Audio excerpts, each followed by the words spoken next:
الحمد لله والصلاة والسلام على خير خلق الله محمد بن عبد الله وعلى آله وأصحابه ومن والاه أما بعد زاري بالله فقد يمنيو مسلم سيت يا رمضان ودك أنا توتشن بمملكو ما سالف እንዳለባት አቅጣጫ የሚያስይዙና ወሩን በአግባቡ ለመጠቀም የሚረዱ ምክሮችን ይሆናል። በመሰረቱ ምክሮቹ ለወንዱም ለሴቱም የሚያስፈልጉና የሚጠቅሙ ሲሆኑ ወላኪን ነቢያችን አለይሂ ሰላቱ ወሰላም ሴቶችን ከወንዶች በምክር ይለዩ ስለነበረ እንደዚሁ ደግሞ የማህበረሰቡ አብዛኛው ክፍል ሴቶች ከመሆናቸው አንፃር ምክሩ ቀጥታ የሚተላለፈው ለሴቶች ይሆናል። ወንዶችም ጭምር ሊጠቀሙበት ይችላሉ። ሸሪዓው ለሁሉም ነው። እነሆ ረመዳን እንደሚታወቀው 30 ወይም 29 ቀናቶችን የያዘ ወር ነው የሚሆነው። እስኪመጣ ድረስ በጉጉት እንጠብቃለን።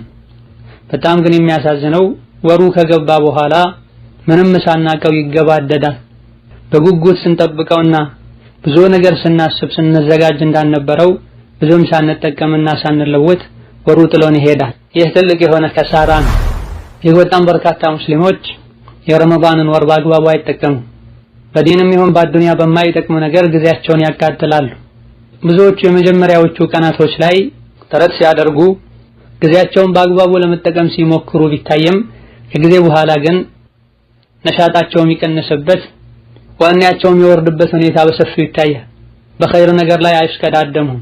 አይንና ጆሮአቸውን ምላሳቸውን በአግባቡ መቆጣጠርም አይችሉም። ሌላ ጊዜ የለመዱትን መጥፎ ባህሪ የረመዳን የመጀመሪያ ቀናቶች ላይ አቆመው ከተወሰኑ ቀናት በኋላ የለመዱትን መጥፎ ስራ የሚቀጥሉበት አጋጣሚ አለ። ረመዳን ትልቅ የሆነ ትምህርት ቤት ነው። አኽላቃችንን ሊቀይረው፣ አህዋላችንን ሊያስተካክለው፣ ይበልጥ ወደ አላህ ሊያቃርበን ይገባል። ይህን ለማሳካት የረመዳን ወር ሙሉ በሙሉ በዒባዳና በመልካም ስራ ለማሳለፍ እነዚህ ምክሮችን መጠቋም አስፈላጊ ይሆናል። ይህን ያደረገን እንደሆነ በረመዳን ተጠቃሚዎች እንሆናለን። የጀነት ደረጃዎች ላይ ከፍ እንላለን። ከሱሑር እስከ ሱሑር ያለውን ወቅት አላህ በሚወደው ኸይር ስራ ማሳለፍ እንችላለን። እነሆ ጾም የሚጀምረው ፈጅር ላይ ነው። ሙስሊም እህት ሆይ ጾምሽን ስትጀምሪ በሱና ልትጀምሪው ይገባል። ይህም ሱና ስሑርን መመገብ ነው። አነስ ባስተላለፉት ሐዲስ ተሰሐሩ ፈኢነ ፊ ሰሑሪ በረከህ ብለዋል ነቢ ዓለይሂ ሰላቱ ወሰላም። ስሑርን ተመገቡ፣ ስሑር ላይ በረካ አለ ብለዋል።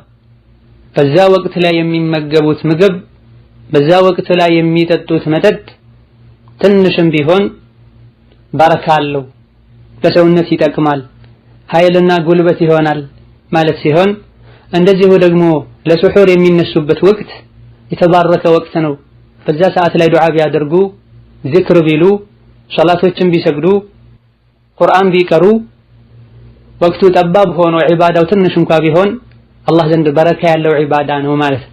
ሱሑርን ተነስተሽ በመመገብሽ ቤተሰቦችሽን በመመገብሽ ሁለት በረካዎችን ታገኛለሽ፣ የዱንያም የአኺራም በረካ ማለት ነው። ሱሑር መብላት የሚከብዳቸው ሰዎች አሉ። በዛ ሰዓት ምግብ ማያስፈልጋቸው ሰዎች አሉ። 3 ፍሬ ቴምር በመቅመስ አሊያ ደግሞ ወተትና ውሃ ጭማቂ በመጎንጨት ሱሑር የመመገብን ትሩፋትና ደረጃ ማግኘት ይቻላል። ሱናውንም ተግባራዊ ማድረግ ይቻላል። ሱሑር ራሱ ሱና ከመሆኑ ጋር ሱሑሩን ማዘግየቱ ሌላ ተጨማሪ ሱና ነው። አዛን ይላል ብለን እስካልሰጋን ድረስ አዘግይተን ልንመገብ ይገባናል። በርካታ እህቶች ቀኑን ሙሉ በስራ ተጠምደው ስለሚውሉ ደክሟቸው ሱሑርን ይተውዋል። እየተንገዳገዱ ተነስተው ለቤተሰቦቻቸው ሱሑር አቅርበው ራሳቸው ተመልሰው ይተኙዋል። እጅግ በጣም በሚያሳዝን መልኩ ደግሞ ድራማና ፊልም እያዩ እዛው ላይ ሚነገባቸዋል። ዘግይተው ተኝተው ለሱሑር አይደለም ለፈጅርም የማይነሱ እህቶች አሉ። ጾሙን በወንጀል የሚጀምሩት ማለት ነው። ተኝቶ ፈጅርን ማሳለፍ ትልቅ የሆነ ወንጀል ነው። ልክ አዛን ስትሰሚ መመገብን ማቆም ይወጅብብሻል። አዛን ወጣ ማለት ጎህ ቀዷል ማለት ነው። አዛን ከሰሙ ቀጥ አድርጎ ማቆም የግድ ነው። አዛን ስትሰሚ ለአዛኑ መልስ ስጪ። አላሁ አክበር ሲል ተከተለሽ አላሁ አክበር በይ። ሙእዚኑ የሚለውን በይ። ሐይ ዐለ ሶላህ ሐይ ዐለ ልፈላህ ሲል ላ ሐውለ ወላ ቁወተ ኢላ ቢላህ። አሶላቱ ኸይሩን ሚነ ነውም ሲል አሶላቱ ኸይሩን ሚነ ነውም በይ። ከዛ በኋላ ነቢ ላይ ሶላት ዐለ ነቢ አውርጅ። ጀነተል ወሲላንም ጠይቂላቸው። ይሄን ያረክሽ እንደሆነ አኺራ ላይ የነብዩን ሸፋዓ እንደምታገኚ ነቢ አለይሂ ሰላቱ ወሰላም ተናግረዋል። ከዛ በኋላ ውዱእ ካለሽ ጥሩ ከሌለሽ አድርገሽ ቢኖርም ጭምር ውዱእን ጀድደሽ ውዱእ ያለ ውዱእ መጀደድ ራሱን የቻለ አጅር ያለው ዒባዳ ነው። ውዱእሽን አስተካክለሽ የፈጅር ቀብልያን ስገጂ። የፈጅር ቀብልያ 2 ረክዓ ነው። አዛን ከተባለበት ወይም ወቅቱ ከገባበት ጊዜ ጀምሮ ፈጅሩ ራሱ እስኪሰገድ ድረስ ባለው ወቅት የሚሰገድ ሶላትን ከፊት መስገድ ያልቻለ ሰው ከኋላ መስገድ ይችላል። ነቢ አለይሂ ሰላቱ ወሰላም የፈጅር ቀብልያን ቀዳ ሲያወጣ ያዩትን ሰው አጽድቀዋል። ከፈጅር በፊት የሚሰገዱ 2 ረክዓዎች ከአዱንያና አዱንያ ላይ ካሉ ነገሮች ሁሉ እንደሚበልጡ ተነግሯል። ነቢ አለይሂ ሰላቱ ወሰላም ሀገርም ሆነው መንገደኛም ሆነው የፈጅርን ቀብልያ አይተውም ነበር አለይሂ ሰላቱ ወሰላም። የሰው ልጅ ሆይ የቀኑ ጅምር ላይ 4 ረክዓ ስገድ፣ ከዛ በኋላ ያለውን እኔ በቃሃለሁ ብለዋል አላህ ብለዋል ነቢ አለይሂ ሰላቱ ወሰላም።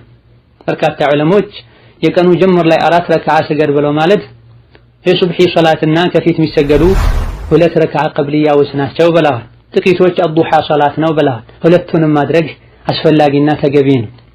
የፈጅር ቀብልያ የመጀመሪያው ረክዓ ላይ ከፋቲሓ በኋላ ቁል ያ አዩሀል ካፊሩን፣ ሁለተኛው ላይ ከፋቲሓ በኋላ ቁል ሁወላሁ አሐድ ይቀራል። ቀኑን በተውሂድ በኢኽላስ እንጀምረዋለን ማለት ነው። ከቀብልያ በኋላ ዱዓ መቅቡል የሚሆንበት ወቅት አለና ዱዓ አድርጊ። ከዛ በኋላ ፈጅር ሶላትሽን በኹሹዕ ልብሽን ሰብስበሽ ከፋቲሓ በኋላ የምትችይ ከሆነ ረዘም ያለ ሱራን እየቀራሽ ካልቻልሽም እንደ አቅምሽ አጫጭር ሱራዎችን የተወሰኑ አያዎችን እየቀራሽ ስገጂ።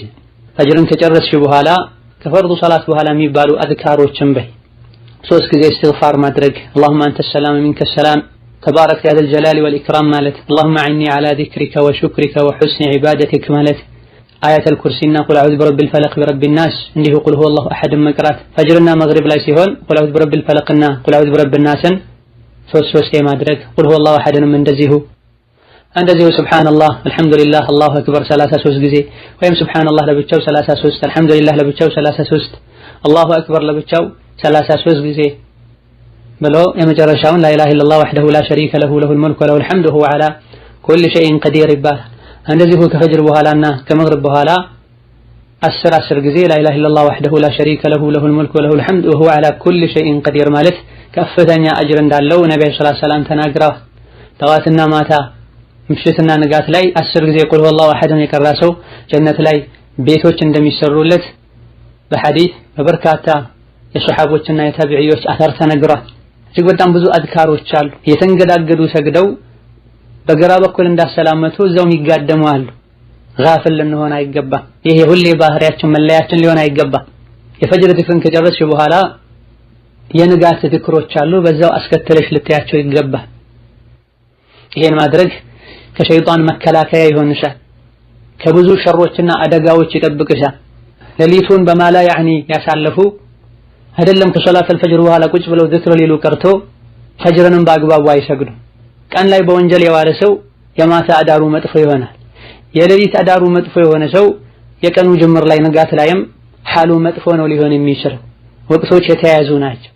የሆነ ሰዓት ላይ ወንጀል ላይ ከወደቀን ሰዓታችን አህዋላችን መስመሩን ይለቃል። መሃል ላይ ሸይጣን ከገባ ከፊትም ከኋላም ብዙ ነገሮችን ያበላሻል። ይህ እንዳይሆን ዚክሮችን ማለት ያስፈልገናል። ዚክር የሙእሚን ምሽግ ነው። ጋሻውን ምሽግ ውስጥ ያለ መከላከያ ጋሻ ያለው ጠላት አያጠቃም። የሰው ልጆች ትልቁ ጠላት ሸይጣን ነው። የጠዋትና ማታ ዚክሮችን ለማለት በተለይ ዋና ዋናዎችን አንዳንዴ የሚቸኩሉበት ሁኔታ ካለ ከ5 እስከ 7 ደቂቃ በቂ ነው። ሶላትን ከጨረሱ በኋላ ዚክር ያሉ ፀሐይ ከፍ እስክትል ድረስ መጠበቅ ራሱን የቻለ አንድ ሱና ነው። ነብዩ አለይሂ ሰላቱ ወሰላም ፈጅር ከሰገዱ በኋላ ፀሐይ ከፍ እስክትል ድረስ የሰገዱበት ቦታ ላይ ቁጭ ይሉ ነበር የሚል ሐዲስ አለ። ይሄ ሷሂህ የሆነ ሐዲስ ነው። በሌላ ሐዲስም ፈጅር ሶላትን በጀማዓ ሰግዶ እዛው ቦታ ላይ ፀሐይ እስክትወጣና ከፍ እስክትል ድረስ ዚክር ያለ ቆይቶ 2 ረካ ያሰገደ ሰው ሙሉ የሆነ የሐጅና የዑምራን አጅር እንደሚያገኝ የሚያሳይ ሐዲስም አለ። ይህ ሐዲስ ሷሂህ ነው። ضعيف ኺላፍ ቢኖርበት ላኪን ነብዩ ፀሐይ ከፍ እስክትል ድረስ ሙሰላቸው የመስገጃቸው ላይ ይቀመጡ ነበር የሚለው ሐዲስ ሷሂህ ነው። ሙስሊም የዘገቡትን ሙሉ የሐጅና ዑምራ አጅርን ለማግኘት መስጂድ ሄዶ በጀማዓ መስገዱ ሸርጥ ነው ለወንዶች ሲሆን፣ ሴቶች ግን ቤት ቢያደርጉት አጅሩን ሊያገኙት እንደሚችሉ የአላህ ረህመት ሰፊ እንደሆነና አጅሩን ሊያገኙት እንደሚችሉ የጠቀሱ በርካታ ሊቃውንት አሉ። ይሄም ከባይደረግ ከፈጅር በኋላ የተወሰኑ ደቂቃዎች ቁጭ ብሎ ዚክር ማለት ቁርአን መቅራት አላህን ማስታወስ አስፈላጊ ነው። ቁጭ የሚሉ ብዙዎች ሊኖሩ ይችላሉ። ላኪን በምንድነው ወቅቱ የሚያሳልፉት? ይሄም በጣም የሚያሳስብ ጉዳይ ነው። በዘመኑ ሞባይል መጎርጎር፣ ኢንተርኔት ውስጥ መግባት የሰዎችን ጊዜ እየሰረቀ ነው። ምርጥ የሚባሉ ወቅቶች ላይም ተራ የሚባሉ ወቅቶችም ላይ።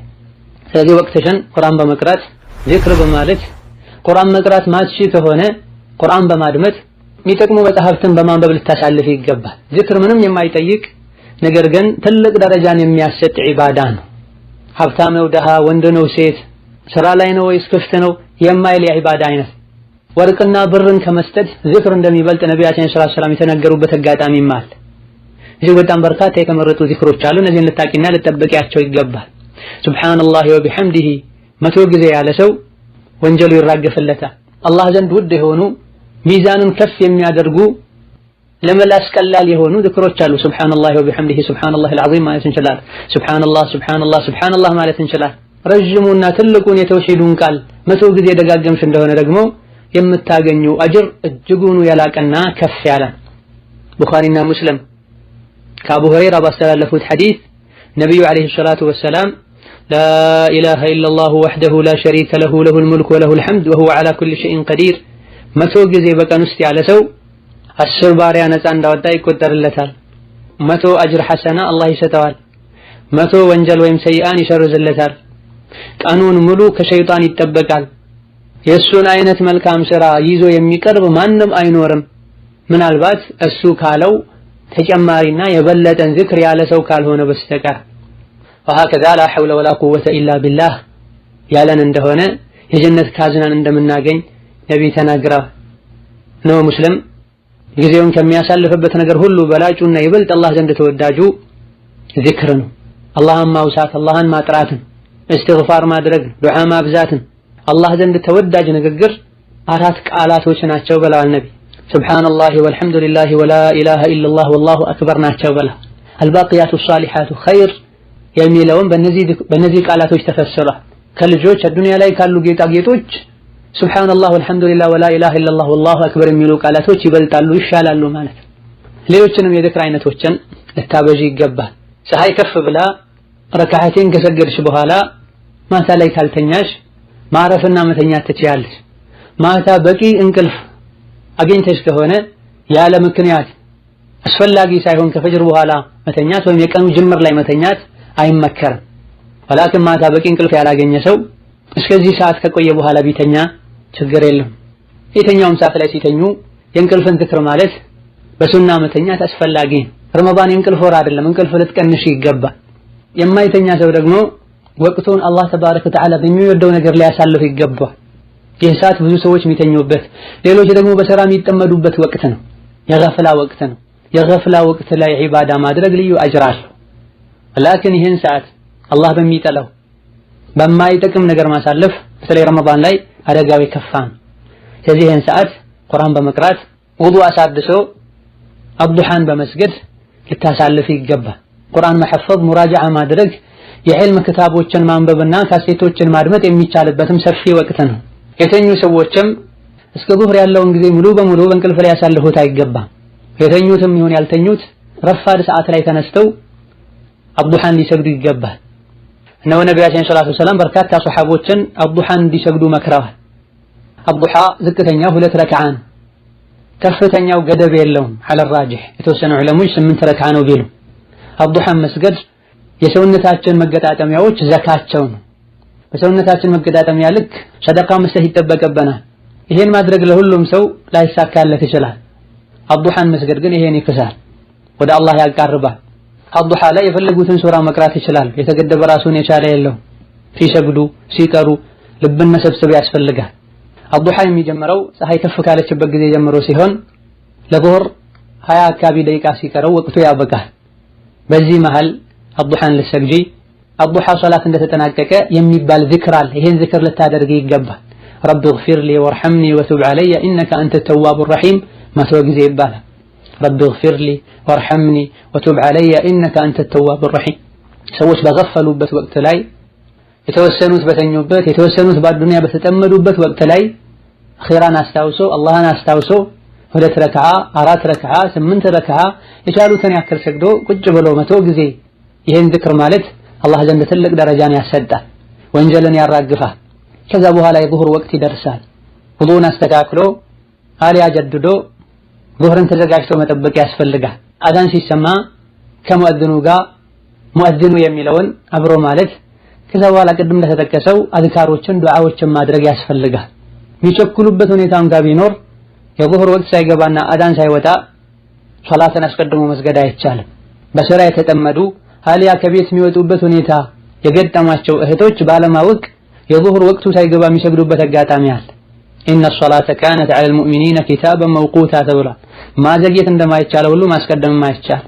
አንዳንዶች አዛን ካልሰሙ አሊያ ደግሞ መስጂድ ተሰግዶ እስካላለቀ ድረስ መስገድ የማይችሉ የሚመስላቸው አሉ።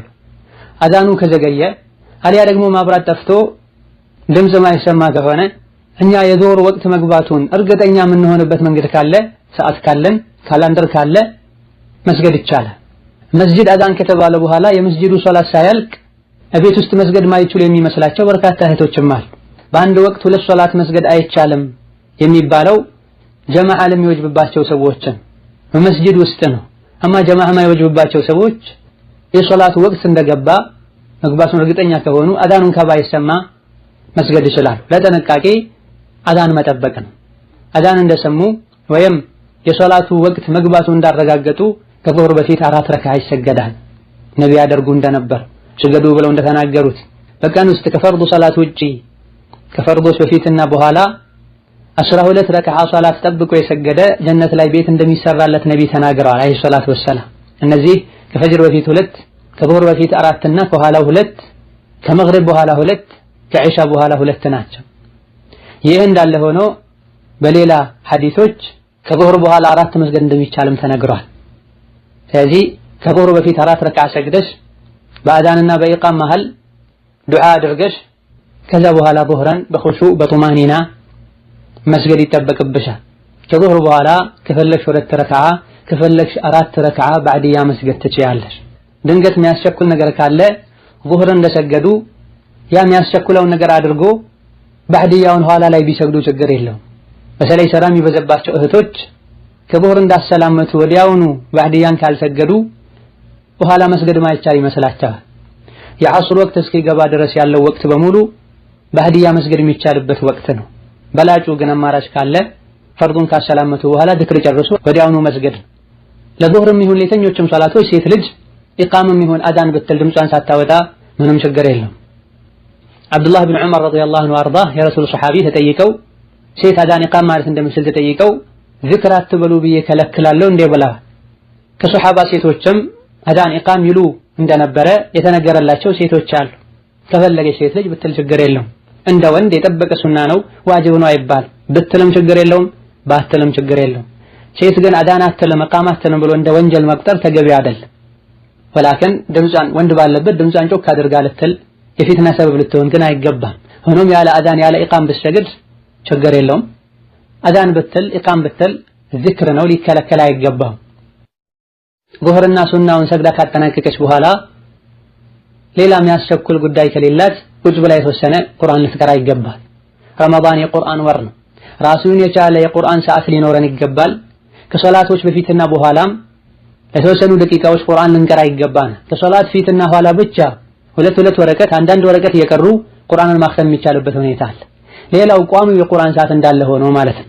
አላህ ቁርአንን ያወረደው በረመዳን ስለ ረመዳን ሲነግረንም ከቁርአን ጋር አያይዞ ነው የነገረን። ሸህሩ ረመዳን الذي انزل فيه القرآن هدى للناس وبينات من الهدى والفرقان ያለ ለሰዎች መመሪያ መገሰጫ ሐቅና ባጥልን ለይቶ ማወቂያ የሆነው ቁርአን የወረደው በረመዳን።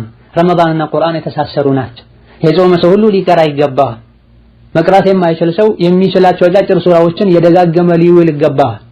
ቁል ሁወላሁ አሐድን ቁል አዑዙ ቢረቢል ፈለቅ ቢረቢን ናስን ፋቲሐን የማያውቅ ሙስሊም የለም። አብዛኛውን ጊዜ እና አዕጠይናከል ከውተር ኢዛ ጃአ ነስሩላህ አብዛኛው ሙስሊም መቅራት ይችላል። እነዚህ መደጋገም ይቻላል። በቀራነው ፊደል ልክ አጅር እናገኛለን። 2 ሱራን የደጋገምከው አጅር የለህም አይባልም። ቁል አዑዙ ቢረቢል ፈለቅ ቢረቢን ናስና ቁል ሁወላሁ አሐድን 10 ጊዜ የሚደጋገም ሰው ተመሳሳይ አጫጭር 10 ሱራዎችን የሚቀራ ሰው የሚያገኘውን አጅር ያገኛል። ወፈድሉላሂ ዋሲዕ። ይህንንም ቢሆን ማድረግ ያልቻለ ሰው ቁርአን መስማት ይችላል። ለዓለኩም ቱርሐሙን ተብሏል። ቁርአን ሲቀራ ስሙ፣ ዝም ብላችሁ አድምጡ ይታዘንላችሁ ዘንድ ተብሏል። ቁርአንን ማድመጥ የአላህን እዝነት እንድናገኝ ያደርገናል። ቀልባችን ሰኪና እንዲያገኝ ያደርጋል። በየቀኑ የምንቀራው ራሱን የቻለ የቁርአን መጠን ሊኖር ይገባል። ረመዳንም ከረመዳን ውጪ ረመዳን ላይ ይበልጥ ልንጠነክር ይገባናል። ክፍት ሰዓት ሲኖርን ብቻ ለመቅራት ያለብን ማይነካ የቁርአን ሰዓት ሊኖረን ይገባል። ቁርአን የቀልባችን ስንቅ ነውና ነብዩ ሰለላሁ ዐለይሂ ወሰለም አብዱላህ ኢብኑ ዐምር ኢብኑ አልዓስን በየ15 ቀኑ በየሳምንቱ በየ3 ቀኑ እንዲያኸትም መክረዋል። አብዱላህ ኢብኑ ዐምርና ተሚሙ ዳሪ በየ3 ቀኑ ቁርአንን ያኸትሙ ነበር። ቁርአን የሚቀራበት ቤት ሸይጣን እንደማይቀርበው ነብዩ ሰለላሁ ዐለይሂ ወሰለም ተናግረዋል። ቁርአን የሰው ልጅ ህይወት ላይ ትልቅ ተጽዕኖ አለው። ቁርአን መቅራት የአላህ ሰኪና እንዲወርድብን ያደርጋል። በእያንዳንዱ ፊደል ሐሰና ይጻፈልናል። ወላሁ ዩዳዒፉ ሊመን የሻእ። በተለይ የሙስሊም ቤት በብዛት ቁርአን ሊቀራበት ይገባል። ቁርአን ያልተቀራበት እንደሆነ ሸይጣን ድሩን ያደረበታል። ቤት ውስጥ ያሉ ሰዎች ገፍላ ይወራቸዋል። አማ ቁርአን ከተቀራ ሸይጣን ከቤቱ ይሸሻል። ቤቱ የመላኢካ ቤት ይሆናል። ነዋሪዎች ፍቅርና ረሕመት፣ እዝነት፣ በኸይር ነገር መተባበር መለያቸው ይሆናል። ሁሌ የሚጨቃጨቁ ከሆነ ሶላትን በአግባቡ ማይሰግዱ ከሆነ ቤት ውስጥ መተዛዘን ከሌለ ባለቤቶቹ ቁርአን አይቀሩም ማለት ነው። ኢማም ሙስሊም ከአቡ ሁረይራ ባስተላለፉት ሐዲስ ኢነል በይተ አለዚ ቱቅረኡ ፊሂ ሱረቱል በቀራ ላ የድኹሉሁ ሸይጣን ብላ፣ ሱረቱል በቀራ የምትቀራበት ቤት ሸይጣን አይገባውም ብላ። በተለያዩ አህዋሎች ላይ የተቀመጡ ዝክሮችን ጠብቆ ማለት ሸይጣን ከኛ ከቤት እንዲርቅ ያደርጋል። እነዚህን መተው ደግሞ ሸይጣን እንዲቆጣጠረን ቤቱን እንዲወራው ያደርጋል። ሲገባ ቢስሚላህ ካላለ አንድ ሰው ሸይጣን አብሮት ይገባል። ሲበላ ቢስሚላህ ካላለ አብሮት ይበላል። ሲተኛ ቢስሚላህ ካላለ አብሮት ይተኛል። ግንኙነት ሁሉ ሲያደርጉ ቢስሚላህ ካላሉ አብሯቸው ሸይጣን ይገናኛል ብሎናል ሐዲስ። ነዑዙ ቢላሂ ሚነ ሸይጣን ረጂም። ሸይጣን በዚህ መልኩ የተቆጣጠረው ሰው የበላይ ሆኖ ቤተሰቦቹን የሚያሽከረክረው እሱ ነው። በማያስቆጣው ይቆጣሉ፣ በማያናድደው ይናደዳሉ፣ መተው የሌለባቸውን ይተዋሉ፣ ጊዜያቸውን በማይረባ ነገር ያቃጥላሉ። ሸይጣን የመራቸው ማለት ወንዱም ሴቱም አዋቂውም ህፃኑም ቤት ውስጥ ቁርአን ሊቀራ ይገባል። በተለይ እናት የቤቱ ጠባቂ ከመሆኑ አንፃር በብዛት ቁርአን ልትቀራ ይገባል። ባለንበት ጊዜ ቁርአንን መቅራት ማድመጥ እጅግ በጣም ቀለዋል። ቴፖች ላይ ሚሞሪ በማስገባት ፍላሽ በማስገባት 24 ሰዓት ቁርአን ያደመጡ መዋል ይቻላል። የተለያየ መጠን ያላቸው ቁርአኖች ተዘጋጅተዋል። ቦርሳ ውስጥ መያዝ፣ ኪስ ውስጥ ማስቀመጥ የሚቻልበት ሁኔታ አለ። በሄድንበት ሁሉ ቁርአን መቅራት እንችላለን። አብዛኛው ሰው ተራሱ መቼም የማይለየው ሞባይል አለውና ሞባይል ላይ ቁርአን ጭኖ መቅራትም ማድመጥም ይቻላል። ምንም ዑድር የለንም ቁርአንን ለመተው የምናቀርበው። ስለዚህ ባገኘሽው አጋጣሚ ሁሉ ቁርአን ልትቀሪ ይገባል። ልጆችሽንም ልታስቀሪ ይገባል። ባንቺ ሰበብ በቀሩ ባደመጡ ሰዎች ልክም አላህ አጅር ይሰጥሻል። ከቁርአኑ ጎን ለጎን በየመሃሉ ጠቃሚ የሆኑ ሙሐደራዎችን፣ ትምህርቶችን፣ ፈትዋዎችን ልታደምጪ ይገባል። መቅራት ላልቻለ የማድመጥን እድል አላህ ሰጥቷል። ቁርአን በመቅራታችን በማድመጣችን ብዙ የምናገኘው ፋይዳና ጠቀሜታ አለ። ወደ አላህ እንቃረባለን፣ ቀልባችን ይረጥባል፣ አጅር እናገኛለን፣ ሸይጣን ከቤቱ ይባረራል፣ አኺራችንን ዲናችንን እናቃለን። ሱሐቦች ቤታቸው በቁርአን የተሞላ ነበር። በተራ ተራ የተተካኩ ይቀሩ ይሰግዱ ነበር። ዛሬ ሁሉም ሞባይሉ ላይ አንገቱን ደፍቶ የተወሰነው ሐራም ያያል፣ የተወሰነው ማላ ያዕኒ ያያል። የማይቀሩት የሚቀሩትን ይረብሻሉ፣ የሚቀሩትም የማይቀሩትን ቅሩ ብለው አያስታውሱም። ለአዱንያ ጉዳይ እንደሚቆጡት ለአኺራቸው ለዲናቸው ጉዳይ ይቆጣቸው። ወመን ያዕሹ ዐን ዚክሪ ረሕማን ኑቀይድ ለሁ ሸይጣናን ፈሁወ ለሁ ቀሪን ወኢነሁም ለየሱዱነሁም ዐን ሰቢል ወየሕሰቡነ አነሁም ሙህተዱን ብሏል አላህ ተባረከ ወተዓላ። ቁርአንን ከመቅራት ዝክርን ከማለት ቸላ ያለ የራቀ ሰው ሸይጣን ይመደብለታል። ለሱ ከአላህ መንገድ የሚያወጣው ከሚጠቅም ነገር የሚያርቀው። በዚህ መልኩ ሸይጣን ተቆጣጥሮትም ሳለ ጥሩ ሁኔታ ላይ ያለ መልካም ሰው ይመስለዋል ለራሱ፣ በሐቂቃው ግን ከሳሪ ነው። አኺራ ላይ ትልቅ ውርደትና ክስረት ይጠብቀዋል። ቤቶች በዘፈን በድራማ በሙዚቃ ሊሞሉ አይገባም። የሶሐባ ቤቶች ንብ ቀፎው ላይ የሚያሰማው አይነት ድምጽ ይሰማ ነበር ከውስጣቸው ቁርአን እየተቀራ። ነቢያችን አለይሂ ሰላቱ ወሰላም እኔ ማታ ላይ በሶሐቦች ቤት በኩል ሳልፍ የአሽዓሪዮችን ቤት ለይቼ አቀዋለሁ፣ ቀን ባላቀውም አሉ። የሚያውቁት በምን እንደሆነ ሲገልጹም በቁርአናቸው። ዛሬ የእያንዳንዳችን ቤት ጠጋ ብለን ብናደምጠው ምን ሊሰማ እንደሚችል አብዛኞቻችን ራሳችንን እናውቃለን። ፊልም ነው፣ ድራማ ነው፣ ዘፈን ነው፣ የሰው ስጋ መብላት ነው አላህ ያዘነለት ካልሆነ በስተቀር። ከቁርአን ስንርቅ የሚቀበሉን ብዙ ነገሮች አሉ። በቁርአን ጊዜያችንን ካሳለፈን የተቀረውን ጊዜ ቁርአን ያስተካክልልናል፣ አደብ ያስተምረናል። ስለዚህ ቁርአንን አደራ እህቴ ሆይ ራስሽም ቅሪው፣ ልጆችሽን ማስቀሪ፣ ባለቤትሽም እንዲቀራ ገፋፊው። ፍጡር ምግብ አዘጋጅተሽ ስታመጪ 1-2 ቁርአኖችን አብረሽ አምጪ። ካፈጠሩ በኋላ የተወሰነ ጊዜ በረፍት ሲያሳልፉ ቁርአን ይቅሩ። ቁርአን ከፍተሽ ሁሉም ያድምጥ። ቁርአን ያለበት ቤት ረሕመት አለ፣ ኸይር ሁሉ አለ። ከዙህር እስከ ዐስር ያለውን ቁርአን በመቅራት ዝክር በማለት ስራሽን በመስራት አሳልፊው። ዐስር ወቅቱ ሲገባ ፈጠን ብለሽ ዐስርን ስገጂ። ዐስር ከሌሎች ሶላቶች ለየት ባለ መልኩ ወቅታ ተጠብቆ እንዲሰገድ ምክር ተሰጥቷል። ሓፊዙ ዐለ ሰላዋት ወሰላቲል ውስጣ ተብሏል። ሶላቶቻችሁን ጠብቃችሁ ስገዱ። ሶላተል ዐስርንም ብሏል አላህ። ከሌሎች ሶላቶች ለመለያት ብዙዎቹ የሚዘነጓት ሶላት ስለሆነች ነው። ተኝተው በእንቅልፍ የሚያሳልፉ ሰዎች አሉ። በተለይ ረመዳን ላይ ሱብሒ ላይ ተኝተው ለፍጡር የሚነሱ አሉ። ስራ አስገድዷቸው ጠዋት ወጥተው ከሰዓት ተመልሰው 8 ሰዓት 7 ሰዓት ላይ ተኝተው ፍጡር አዳን ሲል የሚነሱ አሉ። ነብዩ ሰለላሁ ዐለይሂ ወሰለም ሶላተል ዐስር ያመለጠው ሰው ስራው ተበላሽተውበታል ብላ፣ ሶላተል ዐስር ያመለጠችው ሰው ውጪ ወጥቶ ሲመለስ በድንገት ቤቱን ንብረቱን እንዳጣ ሰው ነው ብላ። ቤተሰቦችን ተሰናብተህ በርህን ግቢህን ዘግተህ ለ1 ሰዓት ለ2 ሰዓት ሌላ ቦታ ቆይተህ ስትመጣ ቤትህ ነዶ ቤተሰቦችህ ተቃጥለው ንብረትህ ወድሞ ብታገኝ ምንድነው የሚሰማ? ይህ ሶላተል ዐስር ያመለጠው ሰው ምሳሌ ነው። ዐስርን ልንተው ልናዘገያ ይገባ። ከዙህር በኋላ የተወሰነ ቆይተው ስራ ይጀምሩና ዐስርን አምሽተው የሚሰግዱ ሰዎች አሉ። ይህ ሊሆን አይገባም ነው። በል አዳን እንደሰማሽ ወቅቱ እንደገባ ውዱእሽን አስተካክለሽ ቢኖርሽ እንኳን ጀደደሽ ወደ ዐስር ሶላት ግቢ። ከፊት 4 ረክዓ ብትሰግጂ የተሻለ ነው። ከነቢይ በተነገረ ሐዲስ ረሒመላሁ እምረአን ሶላ ቀብለ አልዐስሪ 4 ብላ፣ ከዐስር በፊት 4 ረክዓ የሰገደ ሰው አላህ ይዘንለት ብላ። 4 ረክዓ ማለት በየሁለቱ ረክዓ ያሰላመቱ ማለት ነው። የዙህርም ቀብልያ ይሁን ባዕድያው እንደዚሁ 4 የሚሰግድ ሰው ከዐስር በፊት የሚሰገዱ 4 ረክዓዎች የሚሆኑ በየሁለቱ ያሰላመቱ ሊሆን ይገባዋል። ይህ ሐዲስ ሶሒህ ነው ضعيف ዑለሞች ማል ኺላፍ አለበት። አራጂህ ሐሰን ነው፣ ያኒ ደሊል ሊሆን የሚችል ነው። ከዐስር በፊት 4 ረክዓ መስገድ ይቻላል። በዚህ መልኩ ከፊት 4 ረክዓ ከሰገድሽ በኋላ በአዛንና በኢቃም መሃል የዱዓ ወቅት ነውና ዱዓ ልታደርጊ ይገባል። የዱንያንም የአኺራንም ኸይር አላህን ልጠይቂው። ለራስሽ፣ ለወላጆችሽ፣ ለቤተሰቦችሽ ሂዳያን፣ ተባትን፣ ጽናትን አኺራ ላይ ጀነትን ልጠይቂ ይገባል። ረመዳን የዱዓ ወር ነው። ለመግሪብ 3 እና 4 ደቂቃ ሲቀረው ብቻ አይደለም እጃችንን መዘርጋት ያለብን፣ ቀኑን ሙሉ በየመሃሉ ዱዓ ልናደርግ ይገባናል። በአዛንና በኢቃም መሃል ዱዓ አይመለስም ብለዋል ነብዩ አለይሂ ሰላቱ ወሰላም። ዱዓ ስናደርግም 1 ደቂቃ 30 ሰከንድ 20 ሰከንድ አይደለም ሊሆን የሚገባው፣ ረዘም ያለ ሰዓት ሰጥተን ዱዓ ልናደርግ ይገባል። ማንን እየለመንና ማንን እየጠየቀን እንደሆነም ልናውቅ ይገባናል። አንዳንዶች ዱዓ ሲያደርጉ የሚጫወቱ የሚቀልዱ ይመስላል። ሰውነታቸውን ያከኩ አይናቸውን ወደ ላይ ወደ ታች ያደረጉ ወደ ግራ ወደ ቀኝ ያዩ የእጃቸውን የጥፍራቸውን ቆሻሻ እየለቀሙ ዱዓም ያደርጓሉ። ይሄ የአላህን ክብር አለማወቅ ነው። በዚህ መልኩ የሚደረግ ዱዓ የሰማይ በርም አይከፈትለትም። አላህ ተባረከ ወተዓላ ቀልቡ ዝንጉ ከሆነ ጋፍል ከሆነ ሰው ዱዓ አይሰማም። ወድዑ ረበኩም ተضرعا ተብላ፣ ጌታችሁን ተናንሳችሁ ድምጻችሁን ዝቅ አድርጋችሁ ለምኑት ተብላ። ከዛ በኋላ ዐስር ሶላትሽን በአግባቡ ስገጂ። ወንዶችም እነዚህ ሶላቶችን ወቅታቸውን ጠብቀው ሸርጡን አሟልተው ጀማዓ መስጂድ ሄደው ሊሰግዱ ይገባል። አንቺ የሰገድሽ ልጆችሽ ተኝተው ዝም ልትያቸው አይገባም። ባልሽ ተኝቶ ዝም ልትያቸው አይገባም። 7 ዓመት ከሞላቸው ህፃናት ሶላት ስገዱ መባል አለበት። 10 ዓመት ከሞላቸው ስገዱ ተብለው መገረፍ አለባቸው። ነብዩ ሰለላሁ ዐለይሂ ወሰለም በሰጡት መመሪያ መሰረት ራሳቸው ሙእሚና ሆነው የሚሰግዱ አሉ። ላኪን ባሎቻቸው አይሰግዱም፣ ልጆቻቸው አይሰግዱም። ከነሱ ጋር አብረው የሚበሉ የሚጠጡ ብዙ ሰዎች አሉ። ሶላታቸውን በተመለከተ አይቆጣጠሯቸውም። ይሄ አላዋቂነትና ጅህልና ነው። ባልሽን መስጂድ ሸኝ። መንገድ አቋርጦ ሰግዶ መመለስ የሚችል እድሜ ላይ ያለ ልጅሽን መስጂድ ሸኝ። ከዛ በታች ያሉትን ካንቺ ጋር አሰግዲያቸው። ወአምር አህለከ ቢሶላቲ ወስጠቢር ዐለይሃ ላ ነስአሉከ ሪዝቀን ነሕኑ ነርዙቁክ ብሏል አላህ ተባረከ ወተዓላ። ለራስህ ብቻ ስገድ አይደለም ያለው አላህ፣ ቤተሰቦችህን እንዲሰግዱ እዘዛቸው ብሏል።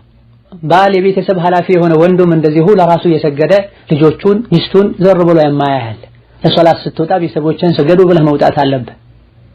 ራሱ መስጂድ ሄዶ ሰግዶ ተመልሶ መጥቶ ይተኛል። ባለቤቱ እዛው ተኝታ ነው ያለችው፣ ልጆቹም ባሉበት ነው ያሉት። አንተ ብትሰግድም እነሱ ባለመስገዳቸው አላህ ዘንድ ተጠያቂ ነህ። ፈርድን ከሰገድሽ በኋላ ከሰላት በኋላ የሚባሉ ዝክሮችን አድርጊ። ከዛ በኋላ ከፈለግሽ የምሽት ዝክርን ቁጭ ብለሽ በይ። ካልሆነ ከመግሪብ በፊት ለ10 ደቂቃ ለ5 ደቂቃ መቀመጥ የምትችይበት ሁኔታ ካለ አለያ ደግሞ መግሪብ እንደተሰገደ ማለት የምትችይበት ሁኔታ ካለ ማዘግየት ትችያለሽ። የምሽት ዝክር ወቅቱ ሰፊ ነው። ዐስር አዛን ከተባለበት ጊዜ ጀምሮ እስከ መግሪብ ድረስ ማለት ይቻላል። ኋላ ላይ በተለያዩ ስራዎች ተጠምጄ እረሳለሁ ያለ ሰው አስቀድሞ ቢል የተሻለ ይሆናል። ከፈርዱ ሰላት በኋላ ሁሌ የጠበቁ ዱዓ ማድረግ ከነብዩም ይሁን ከሰሃቦች አልተነገረም። በጀማዓም ይሁን በተናጠል ማለት ሱናው ከነብዩ የተነገረው በአዛንና በኢቃም መሃል ዱዓ ማድረግ ነው። ከፈርዱ ሰላት በኋላ በጀማዓ ዱዓ ማድረግ ያለምንም ሸክ ቢድዓ ነው። ረሱልም ይሁን ሰሃቦች ደጋግ ቀደምቶች ያላደረጉት ነው። በግል ማድረጉም ቢሆን በቋሚነት ሁሌ ከሆነ ነብዩ ይሄን ያደርጉ እንደነበረ ሰሃቦች ይሄን ያደርጉ እንደነበረ አልተነገረም። እንደ አሰላምተን የምናደርጋቸው ዚክሮችና ውዳሴዎች ራሳቸው ዱዓ ናቸው። አስተግፊሩላህ አስተግፊሩላህ አስተግፊሩላህ ዱዓ ነው። اللهم اعني على ذكرك وشكرك وحسن عبادتك ዱዓ ነው። ሆኖም ከፈርዱ ሰላቶች በኋላ ሁሌ እጅ ያነሱ ዱዓ ማድረግ ደሊል የሌለው ስራ ነው። መጠንቀቅ ያስፈልጋል። አልፎ አልፎ ግን ቢደረግ ችግር አይኖርም። ፈርዱን ከጨረሽ ዝክርሽን ከጨረሽ በኋላ የምሽት ዝክርን ማለትም ትችያለሽ። ካልሆነ ለበኋላ ዘግይተሽው ለቤተሰቦችሽ ማፍጠሪያ ወደ ማዘጋጀት ልታመሪ ይገባሻል። ፍጡርን በምታዘጋጅበት ጊዜ ልዘነጉ የማይገባ ነገር አለ።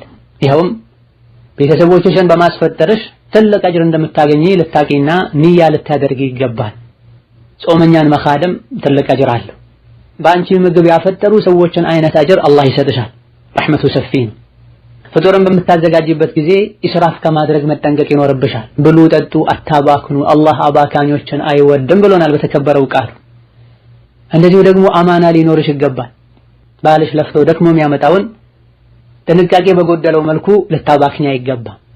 እንደዚሁ የአላህ ባሮች የሚመገቡትን ምግብ አማና ላንቺ እስከሰጠው ድረስ የምግቡን ንጽህና ልትጠብቂ፣ የአላህ ባሮችን ጤና የሚጎዳ ነገር ከማድረግ ልትታቀቢ፣ ግዴለሽነትን ልትርቂ ይገባሻል። ድስት ጥደው በተለያየ ነገር ተጠምደው ዲሽና ሞባይል ላይ አይናቸውን ተክለው የጣዱት ተቃጥሎ እሱን አፍስሰው ሌላ የሚጥዱበት አጋጣሚ አለ። ድራማና ፊልም አቅላቸውን ሰርቀውት ሁለት የጨውም ይጨምሯል፣ ያለ ጨውም ይሰሯል። የአላህ ባሮች ተርበው ጾመው ውለው ገና ሲቀምሱት እማ ሁለት ወይም ሶስት የጨው የተጨመረበት ነው ወይማ ከጨው ባዶ ነው። በዛ ሰዓት ላይ የሙእሚኖችን ቀልብ መስበር ሊከሰት ይችላል። በዚህ የመጣ ትዳራቸውን የሚያጡማሉ። ቤት የተቀመጥሽው ለምንድን ነው? ምግብ በአግባቡ ሰርተሽ ካላመጣሽ የሚል ጥያቄ ከባል ይነሳል። እማ በመላሱ ወይማ በልቡ።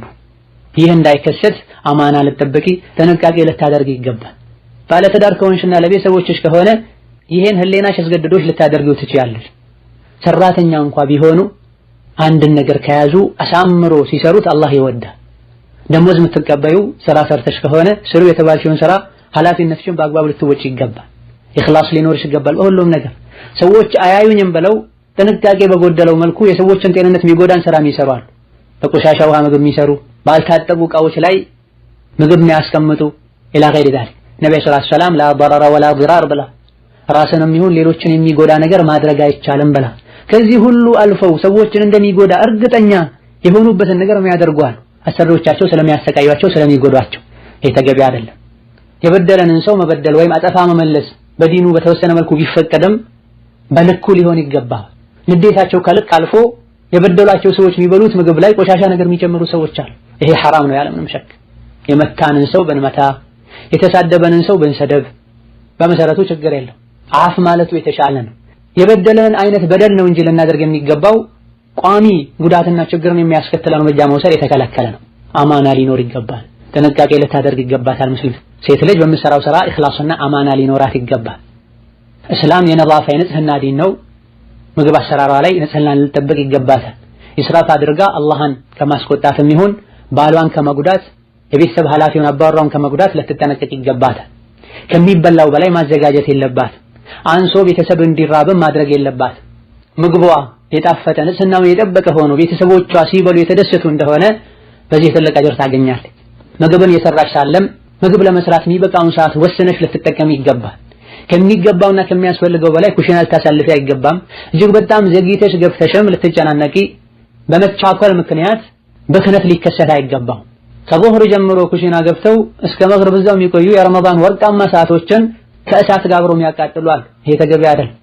በጣም ዘግይተው በመጀመራቸው ምክንያት ከመደጃ ቀጥታ ወደ ሱፍራም ያመጣሉ። ይሄም ተገቢ አይደለም። ምግብ አደብ ላይ በሱና ከተጠቀሱ ነገሮች ማለት አንዱ ምግብ እንፋሎቱ የወጣ ትኩሱ አይበላ፣ የተወሰነ ቀዝቀዝ ብሎ መበላት አለበት። ዑሙመን ይበልጥ ሴቶች የሚያውቁት ጉዳይ ነው። እንደ ሸሪዓ ግን መጠቀስ የሚገባው ነገር ነው። ምግብ እየሰራሽ ባለበት ወቅትም ጎን ለጎን ዒባዳ ማድረግ ትችያለሽ፣ ዝክር ማለት ትችያለሽ፣ ቁርአን ማድመጥ ትችያለሽ፣ ዒልም ሙሐደራ መስማት ትችያለሽ። ልጆችሽን አጠገብሽ አስቀምጠሽ ቁርአን እንዲቀሩ ማድረግ ማረም ማስተሐፈዝ ትችያለሽ። እጅሽ ቢሰራም ልብሽ ምላስሽ የአኺራ ስራ መስራት ይችላል። እነሆ ፍጥርን አዘጋጅተሽ ለቤተሰቦችሽ ስታቀርቢ ቤቱ ላይ ልዩ ደስታ ይታያል። ቀኑን ሙሉ ለአላህ ብለው ጾመው ምሽት ላይ ምግብ ላይ ተሰብስቦ በጋራ ማፍጠር ትልቅ የሆነ ደስታ አለ። ነብዩ ሰለላሁ ዐለይሂ ወሰለም ጾመኛ ሁለት ደስታ አለው። አንደኛው ሲያፈጥር ጾሞ ውሎ ሲያፈጥር፣ ሁለተኛው ነገ ከጌታው ተገናኝቶ የጾሙን አጅር ሲያገኝ ብላ። በየምሽቱ ፍጡር ሰዓት ላይ ቤተሰብ እንዲደሰት የምታደርገው አንቺ ነሽ። የአላህ ባሮችን ዒባዳ ሲያደርጉ ያሉ ሰዎችን ማስደሰትሽ አላህ ዘንድ እንድትደሰቺ ሰበብ ሊሆንሽ ይችላል። በዚህ ደስተኛ ልትሆን ይገባል። ፍጡር መስራት ትልቅ ቀዳሚ ይመስላቸዋል። ራሳቸው መስራት የሚችሉትን በሰራተኛ የሚያሰሩአሉ። አጅር የምታገኝበት ትልቅ ዒባዳ ነው። ደስ ያለሽ ልትሰሪ ይገባል። ከፍጡር በፊት የሚደረግ ሱና አለ። ከፍጡር ጋር ተያይዞ ያለ ሱና አለ። ልጠብቂው ይገባል። ፀሐይ መጥለቋን እንዳረጋገጡ ማምሻ አካባቢ ላይ ፍጡር አካባቢ ላይ ዱዓ ማድረግ ተገቢ ነው። ጾመኛ ማፍጠሪያው ሰዓት ላይ ዱዓው መቅቡል እንደሚሆን የሚያሳይ የሐዲስ ቃልም አለ። عند فطره የሚል የሚያፈጥርበት ወቅት ላይ ማለት ቀኑን ሙሉ ዱዓ ማድረግም አስፈላጊ ነው። የሚያፈጥሩበት ወቅት ላይ ዱዓ ማድረግም አስፈላጊ ነው። ማፍጠሪያ ወቅት ላይ ሰውነታችን በጣም ይደካክማል። ልባችን ይበልጥ ወደ አላህ ይዞራል። በዚህ ሰዓት ይሄን ዱዓ ማድረግ አስፈላጊ። ምግቡ ተዘጋጅቶ ሰዎች ዙሪያውን ከበውት የቀን ውሏቸውን የሚተርኩበት አህዋል አለ። ይሄን በማዘግየት ልብን ሰብስቦ እጅን አንስቶ የአላህ ማለቱ የዲን የዱንያ ሐጃን እንዲያሳካልን መለመኑ የኡማውን አህዋል አላህ እንዲያስተካክለው መማጸኑ እጅግ በጣም ጠቃሚ ነው። እህትም እንደዚሁ ከአስር ጀምሮ እስከ መግሪብ ምግብ በማብሰል ጉዳይ ተጠምዳ ስለነበረ ቀደም ብላ 10 ደቂቃ 15 ደቂቃ ሲቀረው ልቧን ወደ አላህ ልታዞር ዱዓ ልታደርግ ለራሷ፣ ለቤተሰቦቿ፣ ለልጆቿ፣ ለሟች ዘመዶቿ ኸይርን ልትለምን ይገባታል። ፀሐይ መጥለቋ እንደተረጋገጠ ፈጥኖ ማፍጠር ሱና ነው። ሳህል ኢብኑ ሰዕድ ባስተላለፉት ሐዲስ ቡኻሪ እንደዘገቡት ሰዎች ኸይር ላይ ከመሆን አይቦዝኑም ፍጡርን እስካፈጠኑ ስሑርን እስካዘገዩ ድረስ ብላ። ከዚህ ፀሐይ መጥለቋን እርግጠኛ ከሆነ ፈጥኖ ማፍጠር ሱና ነው። ሆን ብሎ ማዘግየት ቢድዓ ነው። ለጥንቃቄ ያሉ የሚያዘገዩ አሉ። አዳን እየሰሙ ራሱ ማለት ይሄ አጉል አጥባቂነት አክራሪነት ነው። ኢነማ የፀሐይ መጥለቅ እርግጠኛ መሆን አለበት። በአቅራቢያችን ያለው ሙእዚን አማና ካለው ዕውቀት ካለው ፀሐይ መጥለቋን ካረጋገጠ በኋላ እንጂ አዳን እንደማይል ካወቀን መብላት እንችላለን። ሰዓቶቻችን ካላንደሮቻችን ትክክል መሆናቸውን ካወቀን እነሱን ተጠቅመን ማፍጠር እንችላለን። የጎረቤት መስጊድ አዳን ካላለም አይባልም። የሩቁ መስጊድ ቢሆን አዳን ካለ ሙእዚኑ ዒልምና አማና ካለው አዳን የሚሉበትን ወቅት ካወቀ ማፍጠር ይቻላል። ሲያፈጥሩ ተርበው ስለዋሉ ለምግብ ጓግተው ምግብ ሲበላና ሲጀመር የሚባለውን ሱና ልትረሺ ልንረሳ አይገባም። ምግብ ሲጀመር ማንኛውም ነገር ወደ አፋችን ሲገባ ቢስሚላህ ማለት ሱና ነው። ሲያፈጥሩ እሸት ተምር ካለ በእሸት ተምር ማፍጠር ሱና ነው። ከሌለ በነባር ተምር ማፍጠር ሱና ነው። ከሌለ በውሃ ማፍጠር ሱና ነው። ከሌለ ማንኛውም ነገር መቅመስ ይቻላል። ወላኪን ጤናን የሚጎዳ መሆን የለበትም።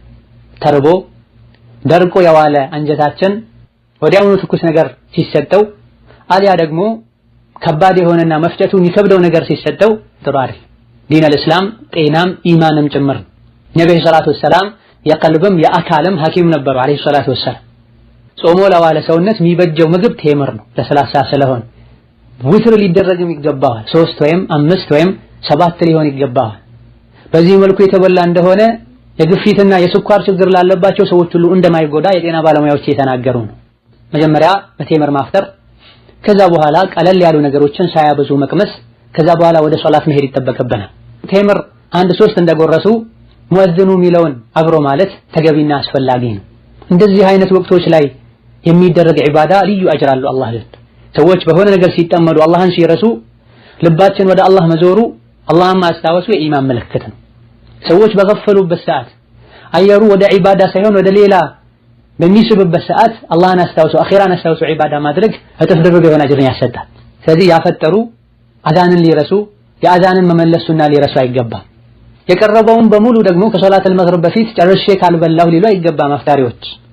ሱናው እንደዚሁ ለጤንነት የሚመከረውም አዛን እንደወጣ ወይም ፀሐይ እንደጠለቀች ከቀረቡ ነገሮች ለስለስ ያለውን ፈሳሽ ነገሮችን በተወሰነ መልኩ መውሰድ ከዛ በኋላ መግሪብ ሰግዶ መመለስ ከዛ በኋላ የተቀረውን ኢስራፍ ሳያደርጉ መብላት ይቻላል። ለፍጡር ብለው የመግሪብን ሶላተል ጀማዓ መተው ማዕሲያ ነው፣ ወንጀል። አዛን የሰማ ሰው ሄዶ መስገድ አለበት። ሳልሰግድ አላፈጥርም ብሎ ማለትም ስህተት ነው።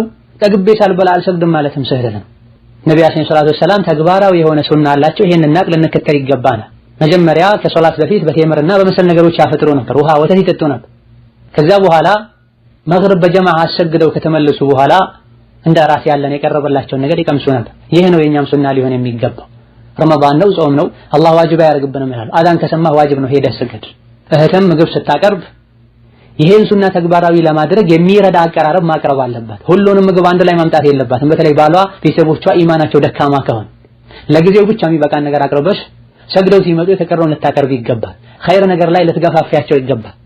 ያፈጠሩ ሳለ ወይም ልክ ሲያፈጥሩ የሚደረግ ሌላ የቃል ሱናም አለ። ይሄን ልትረሻ አይገባም። አንዳንዴ ለማስታወስና ሌሎች ተከትለውሽ እንዲሉ ጮክ ብለሽም ልትዩ ይገባል። እነሆ በፍጡር ሰዓት የሚባለው ዱዓና ዚክር ነው። አብዱላህ ኢብኑ ዑመር ረዲየላሁ ዐንሁ ወአርዳህ ባስተላለፉት ሐዲስ ነብዩ አለይሂ ሰላቱ ወሰላም ሲያፈጥሩ ذهب الظمأ وابتلت العروق وثبت الأجر إن شاء الله ይሉ ነበር። ጥሙ ተወገደ፣ የደም ስሮችም ረጠቡ፣ አጅራችንም ጸደቀ በአላህ ፈቃድ ይሉ ነበር።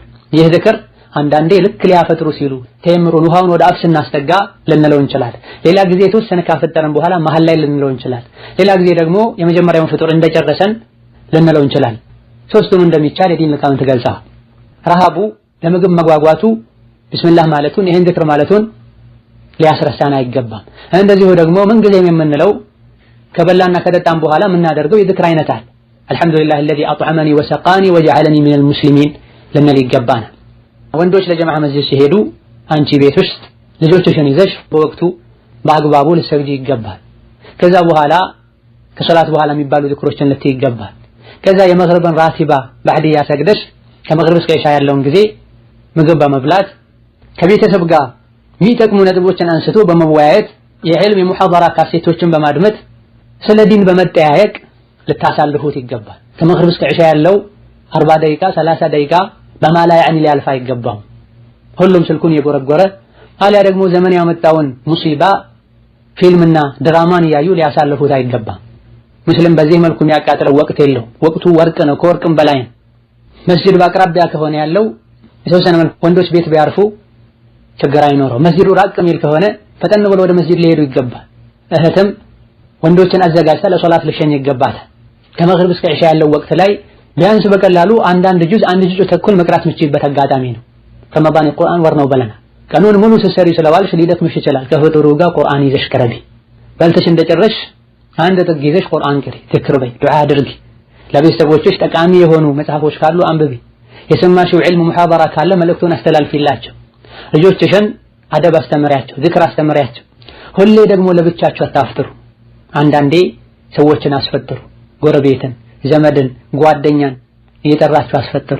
ጾመኛን ያስፈጠረ ሰው ያፈጠሩ ሰዎችን አይነት አጅር አላህ ይሰጠዋል፣ ከነሱ አጅር ምንም ሳይቀንስበት ብለዋል ነብዩ ሰለላሁ ዐለይሂ ወሰለም። ለፍጡር የምትጠሩ ሰዎችም አደቡን ጠብቁ። ለእናንተ ብለው ተጨንቀው አጅር ማግኘት ፈልገው የጋበዟችሁ ሰዎችን አጅራቸውን አትቀንሱ። ከአዛን ቀደም ብሎ እነሱ ቤት በመገኘት ልክ አዛን ሲወጣ እነሱ ባዘጋጁት ቴምር፣ እነሱ ባዘጋጁት ውሃና መሰል ነገር ማፍጠር።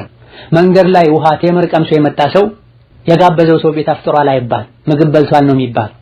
ጾመኛን ማስፈጠር ብለው ማለት መጀመሪያ እሱ ሆድ ውስጥ የሚገባው ምግብ የጋበዘው ሰው መጠጥ መሆኑን።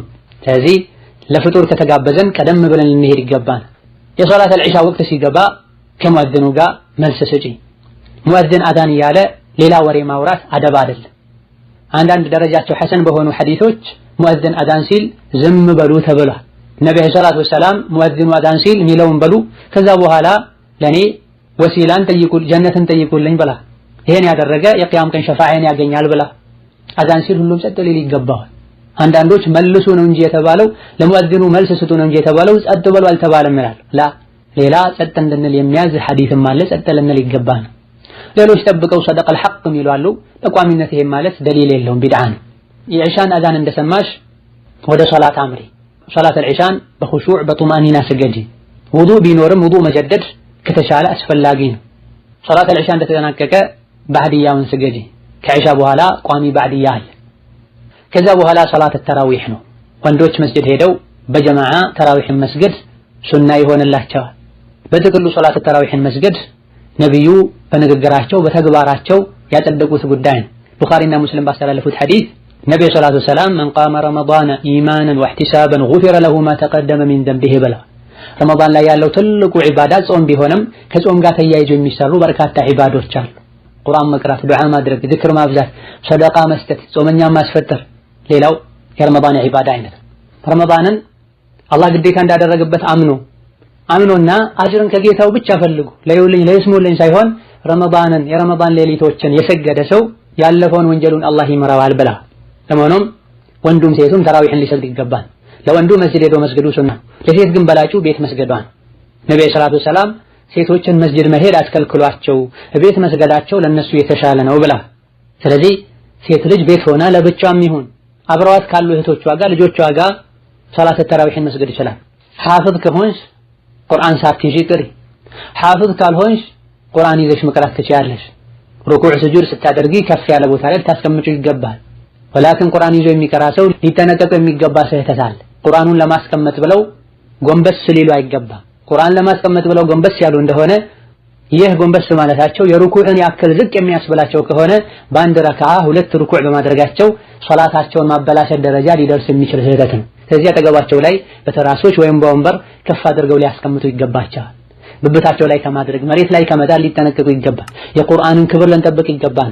ተራዊህ በሚሰግዱበት ጊዜ ኢማም ሳይሆኑ ከኢማሙ አጠገብ ወይም ከኋላ አንደኛ ሶፍ ላይ ቆመው ሲሳሳት ሊመልሱት የተመደቡ ካልሆነ በስተቀር ተራዊህ ሲሰግዱ ቁርአን ይዞ መቅራት ተገቢ አይደለም፣ ስህተት ነው። ሴት ልጅ ቤት መስገድ ካልቻለች የሚከብዳት ከሆነ መስጂድ በመሄዷ ይበልጥ የምትጠቀም ከሆነ ሄዳ ብትሰግድ ችግር የለም። ወላኪን ለሶላት ብላ የወጣች እንደሆነ ሽቶ ልትቀባ አይገባም።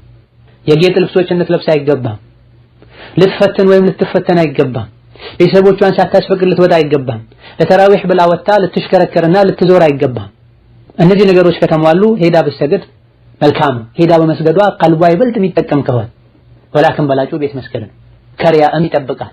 ሲወጡ ሲመጡ ከፊትናም ይጠብቃል። ተራዊህ ራሱን የቻለ ቁጥር የለውም።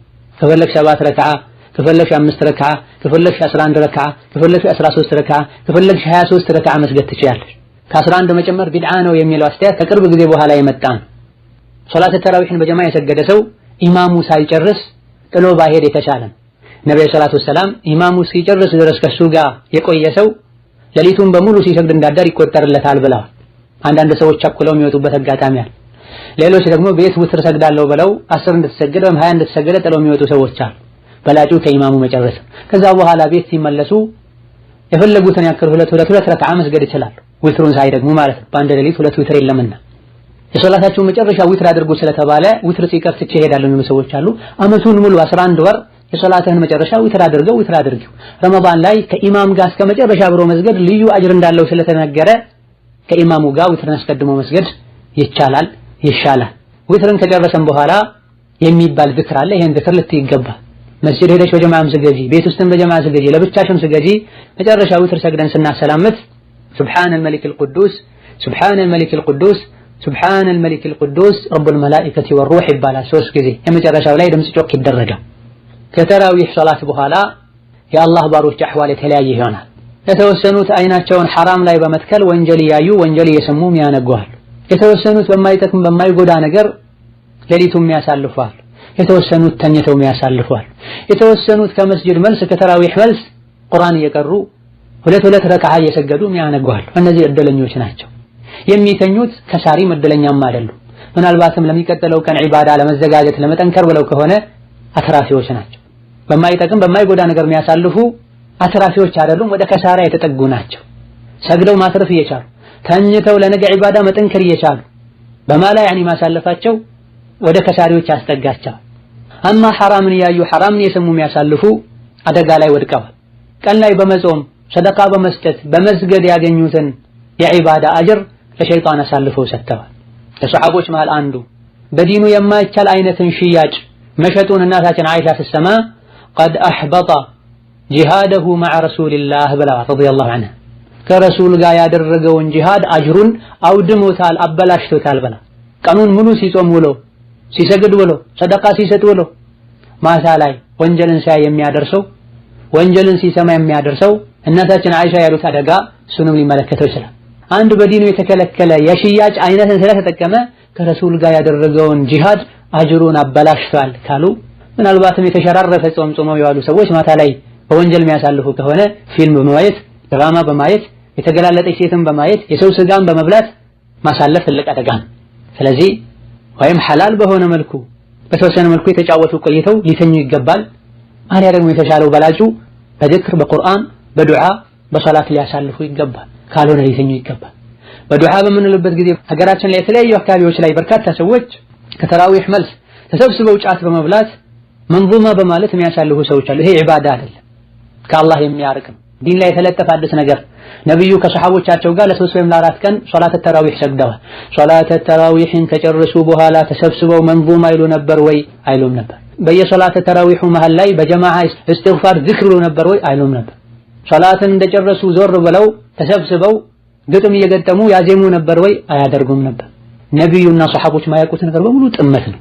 የሚጠቅምና ወደ አላህ የሚያቀርብ ቢሆን ቀድመውን እነሱ ያደርጉት ነበር፣ አላህ ያሳውቃቸው ነበር። ስለዚህ ረመዳን ላይ ከተራዊህ በኋላ ተሰብስቦ ጫት መቃም፣ ተሰብስቦ መንዙማ ማለት፣ ልቤ መምታት ዒባዳ አይደለም፣ ቢድዓ ከአላህ ያርቃል።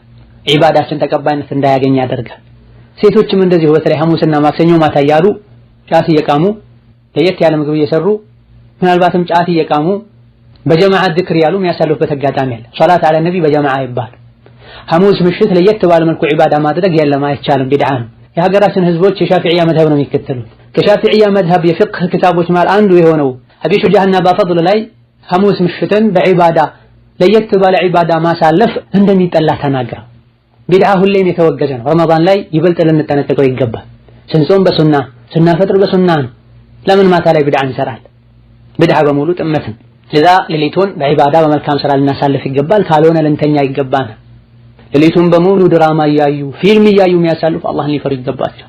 ሌሊቱን ጨለማውን ተገና አድርገው በገዛ ሞባይላቸው በገዛ ኮምፒውተራቸው ቆሻሻ ፊልም የብልግና ፊልም እያዩ የሚያድሩ አላህን ሊፈሩ ይገባቸው። ከማታው አልፎ ቀን ላይ እንኳን ሐራም አየሁኝ ስሜቴ ተቀስቅሶ የዘር ፈሳሽ ወጣ የሚሉ ሸይጣን የማረካቸው አሉ። አላህን ልንፈራ ይገባል፣ ልንተውበት ይገባል። ረመዳን የኸይር ስራ ወር ነው። ያለፈውን ወንጀል የምናራግፍበት ወር ነው። በቋሚነት ወደ አላህ የምንመለስበት ወር ነው። ሸይጣን ታስሮ የጀሃነም በሮች ተዘጋግተው የጀነት በሮች ተከፍተው ኸይር ፈላጊ ና እየተባለ ወንጀል የሚሰራ አላህን የሚያምጽ መቼ ነው ምህረት ሊያገኝ የሚችል? የቱርክ የህንድ የግብጽ ፊልም ያልሽ ጊዜሽን አታቃት፣ ቀልብሽን አታድርቂ። ቀን ላይ የከሰብሽውን የሰበሰብሽውን ኸይር ስራ አትበትኝ፣ ሸይጣንን አታስደስቺ። መልካም ስራ ላይ ማምሸት ከቻልሽ ጥሩ፣ ካልሆነ ተኚ። አልተኛም ረመዳን ነው ያሉ የሚቀመጡ ነገር ግን በሐራም የሚያሳልፉት አሉ። ሌሊቱ በተለይ ባለንበት ጊዜ ቃና የሚሉት የቀልብ መርዝ መጥቷል። የኢማንን ቃና የሚያበላሽ ከአላህ የሚያርቅ ነገር ነውና ሙስሊም እህቴው ልትጠነቀቂው ይገባል። በአይንሽ የምታየው ነገር በሙሉ ወደ ልብሽ ይተላለፋል። ልብ ላይ መጥፎ ነገር ካረፈ አኺራን ያበላሻል። ጊዜያችንን ባልባሌ ነገር ልናሳልፍ ልናቃጥል አይገባን። የደጋ ቀደምቶችን ሲራ ልናቅ ይገባን። ጊዜያችንን ጠቃሚ ነገር ላይ ማሳለፍ ከቻለን መልካም፣ ካልሆነ እንተኛ። ከወንጀል መተኛት ራሱ ትርፋማነት። ወስተቢቁል ኸይራት ነው የተባለ። ኸይር ነገር ላይ ተሽቀዳደሙ፣ ኸይር ነገር ከሌሎች ቀድማችሁ ፈጥናችሁ አድርጉት ነው የተባለ። ልናዘግማ አይገባም። ቀን በጾም ማታ በወንጀል ማሳለፍ ሞኝነት ነው። አሩላህ ሚን አንፉሲኩም ኸይረን ብላ ነብዩ ሰለላሁ ዐለይሂ ወሰለም ረመዳን ላይ ውስጣችሁ ላይ ኸይር ፍላጎት እንዳለ በተጨባጭ አሳዩ ተብሏልና ምህረትን ልንከጀል፣ ተውበት ልናደርግ፣ ቁርአን ልንቀራ፣ ዚክር ልንል፣ ዱዓ ልናበዛ፣ ሁለት ረካ ቀንም ማታም ዝም ብለን ልንሰግድ ይገባናል። ቀን ላይ ሶላት የሚከለከልባቸው ወቅቶች እስካልሆኑ ድረስ። هذا والله تعالى أعلم. السلام عليكم ورحمة الله وبركاته.